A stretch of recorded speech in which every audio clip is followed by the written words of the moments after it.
back, I'm pretty rude. Back again, that weekend mood. Well, here we are, it's Saturday, it's the weekend, it's lovely, it's beautiful, it's spring. I'm still breathing, everything's sort of simpatico.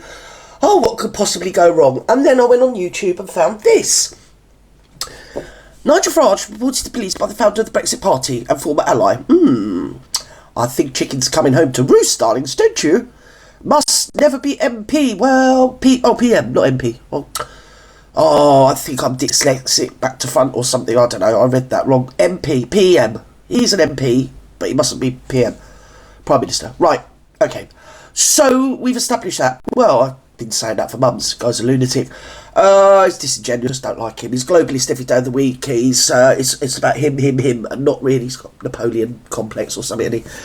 So let's jump in. Sorry, Dan, to leave you like that, sweetheart. Right, let's jump in and see what Dan's got to say. Reform UK supporting viewer suggests I should not be covering this story just a month out. Oh, don't talk up, Dan. Could make game-changing gains. I'm sorry. Hang on a minute. No, because like he just said, they've said to him that he shouldn't be covering this story and everything. But Reform got in on a ticket. See, it's what I keep going back to. Meet the new boss, same as the old boss. The false hope, false promises. I am the man, cometh the hour, cometh the Messiah. Look at me, look at me, look at me. You know, no substance, just like any other bloke. I've got nothing for Elon Musk. The guy drives me demented, but he's got a point that he sees straight through them. But I think, like I said before, I think Stevie Wonder could see through Nigel Farage. Independent journalist, not a propagandist. Right. You'll remember I was the first to predict Nigel, a former colleague for mine, for 3 years at GB News, who I have absolutely no personal issues with. I was the first to predict that I think he'll become the UK's Prime Minister by 2029. Right, okay. But the lawfare against Rupert Lowe, Reform's top-performing MP, has changed the game somewhat on the right, and has prompted Catherine Blaiklock, again, let me remind you, she is the founder of the Brexit Party, to record this. I'd like to know where Spice come from. I would like to know where Spice come from, because he kind of come left field. I'd never heard of him before. I don't think anyone had. And it was a bit like ISIS when he woke up one morning and, what was it, the Mujahideen had turned into ISIS. Overnight.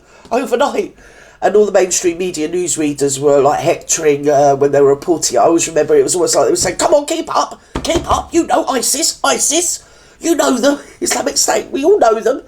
Because I'm a news hound. I always have been a news whore. And went to sleep, never having heard of ISIS. And next day woke up to ISIS, and the rest is history, darlings. The rest is history. I think they were conceived and born, you know, during the midnight hour, so to speak. It's like that. And it's the same with Spice. Where did he come from? Who is he? We've all heard of Farage. It's something of the night, as Anne Whittaker would say. I know she's a big supporter of his, but I think he's had his day. He's been on that big old gravy train over there in the European Union, and he got in constantly. If he'd have got in on being a European, whatever it was, by hook or by crook, he was going to be a European MP. So it's like good publicity all publicity's good. It's that type of vibe. All votes are good. So if you're running on the ticket of vote for me, I'll sit in the Parliament in Europe and I will advocate for removing Britain from Europe. So again, he was returned time and time again to Parliament and lived quite nicely off of the European gravy train, the snouts in the trough, the whole regime of it, yeah. When Brexit happened, I can remember thinking there are children as yet unconceived that were destined to, you know, through dint of who their parents were, at some future point, be on the same gravy train over in Europe. And I think it's disingenuous, it's difficult for me to articulate, but just because that was what got him re-elected as a European Parliament Member of Parliament doesn't necessarily mean that's what he really thinks. He definitely isn't for the working class people. He's definitely disdainful of anybody that isn't sort of him and his little cronies. And I find him, disingenuous. I don't trust the guy. Never have done, never will. Right, let's go. Astonishing statement earlier today. My name is Catherine Blaiklock, and I was the founder of the Brexit Party. Yes. Today is Friday, the 4th of April, 2025. I think it's Kipling that says you should never look too good or talk too wise. Yes, well, there's no chance of that with Farage, but I think he thinks he's the antithesis of that. You know, he is the best looking, he is the wisest person in the room talking, and this is his trouble. I think people have seen through him. I mean, I can remember election after election, hissy fit he used to have. No, I'm not going to play anymore, I'll take my football, I'm going home. Rather than if he was genuine and he really had a mission statement. You know, he felt he was elected by Providence to do whatever it is he wants to do, like to be Prime Minister or to free the UK from the European Union.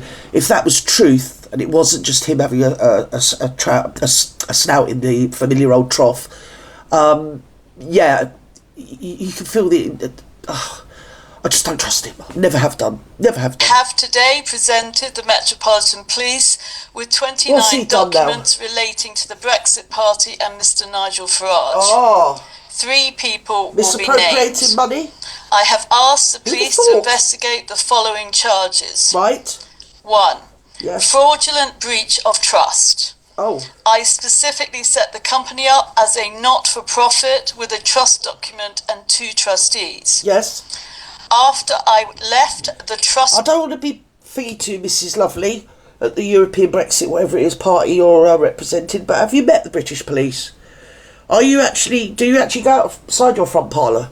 I know you're probably middle class, or maybe, yeah, you look about middle, you're not upper middle. Whatever, middle class. And they live in their own little bubble, their little sheltered little bubble, and they think, if there's a crime, just report it to the police.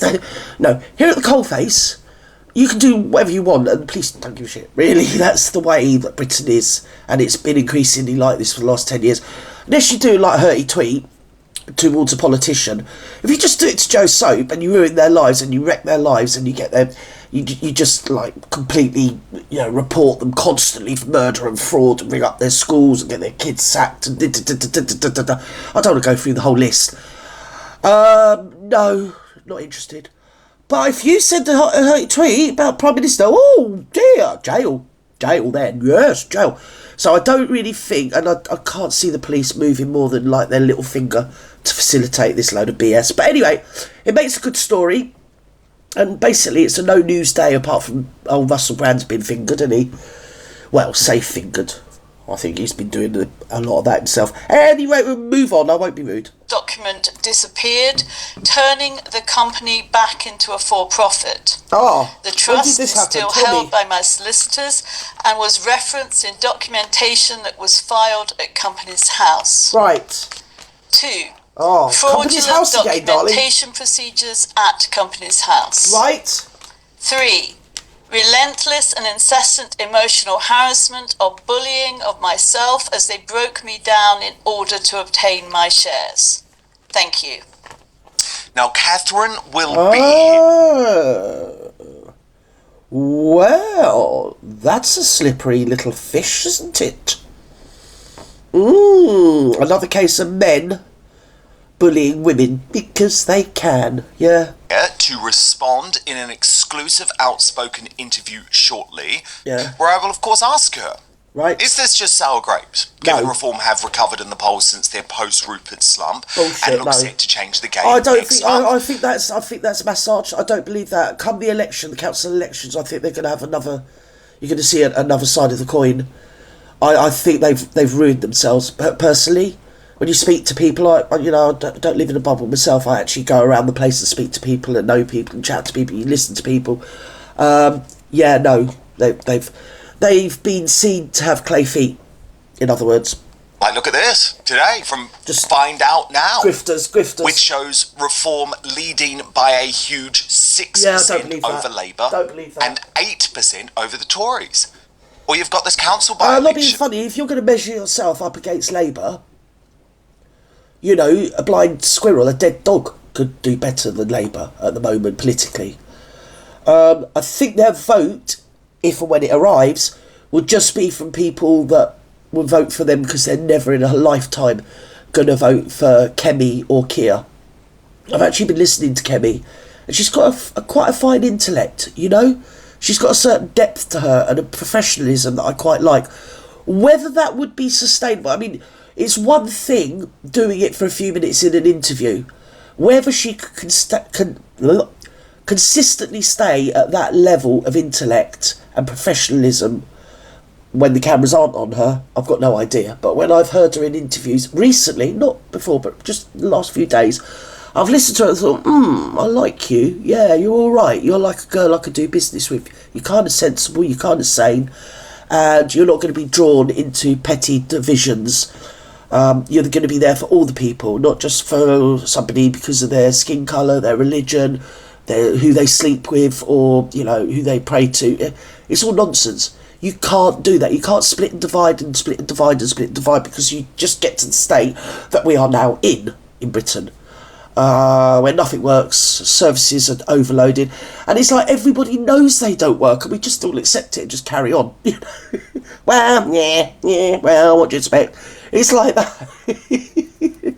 I don't know whether something's going to give, but the answer is never going to be Farage. Never. I'm sorry if you like him, but it's not. He's a busted flush. And he's a busted flush from the minute he did what he did to Ben Habib after the election. It doesn't matter whether you like Ben Habib or not. I like him as a political commentator, but I like a lot of people as a political commentator. But it's the fact of what he did, the fact that him and Spice lost me when he did that jolly over to Ukraine. That was me. I did a reaction video at the time, ripping the piss out of the little jerk. But look at me, I'm in Ukraine, look at me, I'm cutting edge of everything. I just want attention. I mean, it's a real war. What are you doing over there, old man? Get out of the way. Just so the cameras were there. Oh, look at me filming. I'm taking charity to the Ukrainian people. I don't know where it is, but anyway, off I go. No, don't trust him. And as I say, when they got in and they did what they did to Ben Habib, we're over. South East St Helens, where Reform UK actually gained from the Lib Dems. And as the Mercian said, of course Reform are expected to pick up councils from Tories and Labour, but picking up councils from Lib Dems is huge. Sorry if you heard that. It's my grandson just coming out the bathroom. Sorry. But Blaiklock agrees with Rupert Lowe that Farage must never be Prime Minister. No, I totally agree. She has presented an exhaustive list of documents to the police today, including copies of various emails and letters from people that are in the know are coming out and being brave enough to say now, because I've just been peeing. Well, I've been outside the tent peeing in, haven't I, really, if you know what I mean? And at last, I'm inside the tent peeing out, just where I should be. 2019, and legal advice from her solicitors and barristers at the time advising about what she believes was done illegally. This all comes at a torrid time for Farage after this shock threat from Lawrence Fox. I've been to enough parties with enough members of the very, very acceptable British establishment to bury some people, and I could actually bury Farage if I wanted to with one tweet. Not to mention this leaked recording from senior Tory Esther McVeigh about a secret... Because they've all pretty much crucified poor old Lawrence, haven't they? So it makes it sound like, what have I always said? The political and media class, they all in bed together. And of course they're playthings of the members of the arts world, whatever it is, whether it's art, music, acting, literature, that sort of stuff. Oh, look at me, I'm with all the best people. They get into Parliament for the wrong reason, and that is the problem. Conservative Reform Pact. What you want to do is, like I said, where UKIP came second and we were a very, very distant fourth, like in Runcorn, like where Mike Amesbury punched his constituents. Oh, I remember him. You'd probably say there, let Reform win that seat, because you might need them in the southwest, that we win a seat. And Nigel being criticised for his U-turn on Reform launching a rape gang inquiry, which Rupert Lowe is taking forward and is about to raise £500,000. Point me holding an inquiry into this, or Rupert Lowe holding an inquiry into this, unless it has statutory powers. No, he's busted flush, he's busted flush, he's gone, he's finished. I've got nothing more really to say. He's not even yesterday's man, is he? He's like sort of 3 decades ago man. And we need something forward thinking. He's not forward thinking. He is just more of the same. Now he's got a sniff at the barmaid's apron. He ain't never going to let up. His fingers are going to be bright red. His knuckles are going to be raw, holding on to the windowsill of bloody Downing Street or Parliament or wherever. And that is his actual motivation, rather than, as he pretends, I'm a man of the people, I want to make Britain great again. BS. No, he doesn't. He's just full of crap. In the famous words of Pete Townsend of The Who, or was it Roger Daltrey? I think it was Roger Daltrey, who once sang, meet the new boss, same as the old boss, and we don't want any more of it. It's all those gravy-trained people, yeah, that have created the country to be in the state it's in. And once he said about the mass deportations, listen, we're an island, we're not a continent. You can fit Britain into France about how many times would you reckon? 10, 12 times, 14 times maybe? It's huge up against Britain. A massive great country up against Britain. And yeah, we've got more of a population, you know, and they just, farming through straight on, I mean, if we were a little boat at sea, we'd sink, wouldn't we? Metaphorically speaking, that's what's happened. As a country, we've sunk. Do it. I will have no difficulty. Over and out.